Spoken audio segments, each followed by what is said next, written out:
السلام عليكم ورحمة الله وبركاته. اللهم صل وسلم وبارك على سيدنا محمد وعلى آله وأصحابه وسلم. يا رب تكونوا بخير. يلا بقى نكمل سلسلة الفيديوهات بتاعت نواعم العيد، وهنعمل النهاردة البسكوت. هنعمله بسكوت برتقان، وهنعمله في المكنة مش في الأم. أنا بحب بسكوت المكنة جدا جدا جدا. هنعمل معاكم النهارده البسكوت، وهسيب لكم برضو المقادير في صندوق الوصف، وهنعمل مقادير كيلو بسكوت.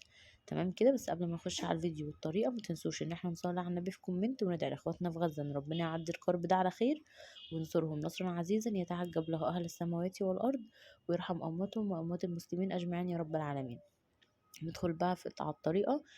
هاتي بقى بولة، هاتي عجان، بس اهم حاجة تربي السكر مع المادة السائلة دي حلو قوي. المواد السائلة بتاعتنا، كيلو الدقيق هياخد قد ايه؟ هياخد كوباية من السمنة عليها نص كوباية من الزيت. تمام كده، كوباية من السمنة عليها نص كوباية من الزيت، وهحط عليهم كوباية ونص من السكر البودرة. هدوبهم مع بعض كويس أوي لحد ما السكر يدوب وقوامهم يفتح ويتضاعف. بعد كده هنزل عليهم بأربع بيضات، وعليهم رشة فانيليا. هنزل بيهم كده واحدة واحدة، وهسيبهم برضو يختلطوا مع بعض حلو قوي. كل بضاية بتاخد كيس من الفانيليا. تمام كده. عندك فانيليا بودرة حطي منها، عندك فانيليا سايلة حطيها برضو، واتنين كده من ريحة البرتقال. تمام. عايزة تعمليه بالنشادر مفيش اي مشكلة، هتمشي بالخطوات هي نفس الخطوات اللي انا عملتها دي هتعمليها هي، بس مش هتحطي ريحة برتقان، هتحطي بقى ريحة موز بدل ريحة البرتقان. وهتدوبي النشادر في كوباية لبن، هتلمي بيها العجينة في الاخر. تمام كده. انا حطيت بعد ما حطيت اتنين ريحة البرتقان، حطيت عليهم نص معلقة صغيرة خالص، يعني ربع معلقة كمان من النشادر. تمام. انا بحب النشادر برضو يبقى في البسكوت، بس بتبقى بحب البرتقال اكتر يبقى باين فيه. تمام كده. وبعد ما يختلطوا بقى مع بعض كويس قوي، يعملوا فوم كده حلو وقوامهم يتقل، هروح نازله عليهم بكيلو من الدقيق. تمام كده. وهلم بقى العجينه، تضربيها بقى بمضرب، تضربيها بايدك، تضربيها بالعجان، مش مهم. المهم ان المواد السائلة بتاعتك دي تضربيها حلو قوي مع بعض لحد ما تتجانس مع بعضها. انا بعد ما ضربتهم بقى هشيل المضرب، وهحط الكف كده عشان خاطر يلملي العجينة كلها في بعضها. تمام. ورشة ملح بقى كده صغيرة،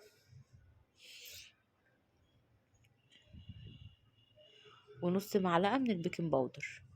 هحط عليها نص معلقة من البيكنج باودر عشان حاطة نشادر، وانا مش عايزة البسكوت ينفش قوي. حط نص معلقة صغيرة من البيكنج باودر. الكيس ده كان نصه، ما كانش مليان. تمام. وهسيب بقى العجينة تتلم كده مع بعضها.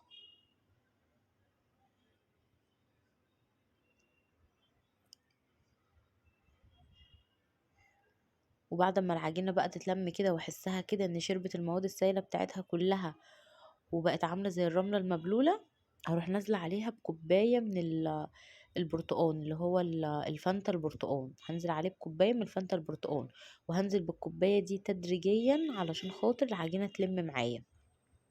تمام. عشان مش كل الدقيق زي بعضه، هنزل بالكوباية تدريجيا. زي ما قلت لك، عايزه تعمليه بالنشادر امشي بالخطوات دي هي نفس الخطوات بالظبط، بس بدل ما هتحطي ريحه برتقال هتحطي ريحه موز.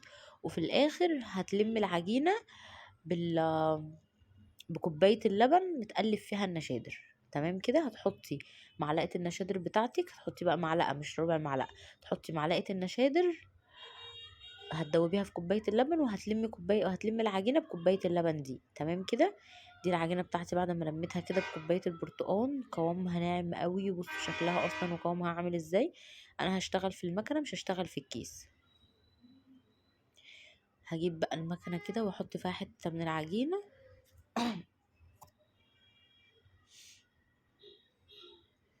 وهلف بقى المكنه، وهتطلع معايا بالشكل اللي انتوا هتشوفوه.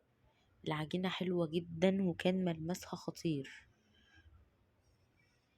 حابه تعمليها بالكيس اعمليها بالكيس، بس ايه يعني، بدل ما هتحطي كوباية ونص من المادة الدهنية، هتحطي كوبايتين. هتحطي بقى كوبايتين، كوباية الا ربع من الزيت، وكوباية وربع وربع من السمنة. تمام كده لو هتعمليها في الكيس. لو هتعملي بسكوت الكيس، بس انا بصراحة بفضل بسكوت المكنة عن الكيس.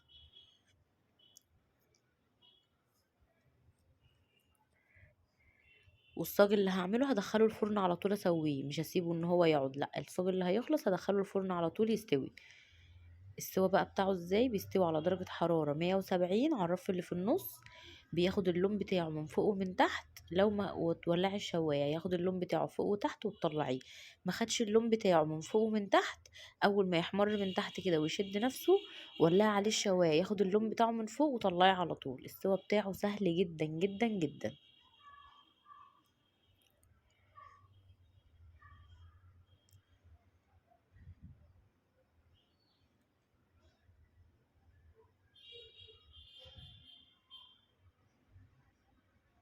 بصوا بقى شكله بعد ما سويته كان عامل ازاي، ولونه حلو قوي وسواه كان خطير.